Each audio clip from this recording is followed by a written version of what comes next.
भारत के पड़ोसी मुल्क बांग्लादेश में हिंसा की आग ऐसी सुलगी कि देखते ही देखते तख्ता पलट हो गया। हिंसक प्रदर्शनों में 100 से ज्यादा लोगों की मौत होने के बाद प्रधानमंत्री शेख हसीना ने पीएम पद से इस्तीफा दे दिया है। इस बीच बड़ी संख्या में प्रदर्शनकारी ढाका पैलेस में घुस गए और मुजीब की मूर्ति को तोड़ दिया गया। देश में तनाव के बीच आर्मी चीफ जनरल वकार उज जमान ने जल्द ही अंतरिम सरकार गठन की बात की है। हिंसा का दोनों देशों पर असर। हिंसाग्रस्त बांग्लादेश के साथ भारत का बड़ा व्यापारिक संबंध है और दोनों देश कई जरूरी सामानों का आयात निर्यात करते हैं।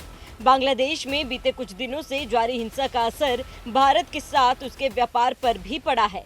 एक रिपोर्ट के मुताबिक हर रोज करीब 150 करोड़ रुपए से ज्यादा का बिजनेस प्रभावित हो रहा था। पेट्रोपोल और बेनेपोल सीमा से दोनों देशों के बीच सालाना करीब 30,000 करोड़ रुपए का व्यापार होता है, जो कि बीते कई दिनों से ठप सा पड़ गया। दूसरा सबसे बड़ा एक्सपोर्ट पार्टनर भारत। बांग्लादेश भारत का एक बड़ा ट्रेडिंग पार्टनर है और दूसरे सबसे बड़े एक्सपोर्ट पार्टनर भी। वित्त वर्ष 2023-24 में दोनों देशों के बीच कुल ट्रेड 14.22 अरब डॉलर का रहा था। 2023 में भारत से बांग्लादेश के लिए 6,052 वस्तुओं का निर्यात किया गया था।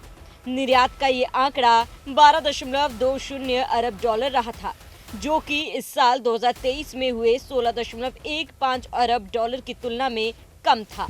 बात करें बांग्लादेश से भारत आने वाले सामानों की, तो वित्त वर्ष 2023-24 में 1154 वस्तुओं का आयात किया गया, जो करीब 2.02 अरब डॉलर का था, जबकि इससे पिछले वित्त वर्ष 22 में ये आंकड़ा 1.97 अरब डॉलर दर्ज किया गया था। हाल ही में भारत रुपए में ट्रेड की शुरुआत बीते कुछ समय में भारत और बांग्लादेश के बीच व्यापारिक संबंध और मजबूत हुए हैं। इसका अंदाजा इस बात से भी लगाया जा सकता है कि अब व्यापार के मामले में भारत और बांग्लादेश ने भारतीय रुपए में ट्रेड शुरू करके एक महत्वपूर्ण कदम उठाया है। देश में मोदी 3.0 के गठन के बाद भारत आने पर बांग्लादेश के पूर्व प्रधानमंत्री शेख हसीना ने बीते 22 जून को पीएम नरेंद्र मोदी से मुलाकात की।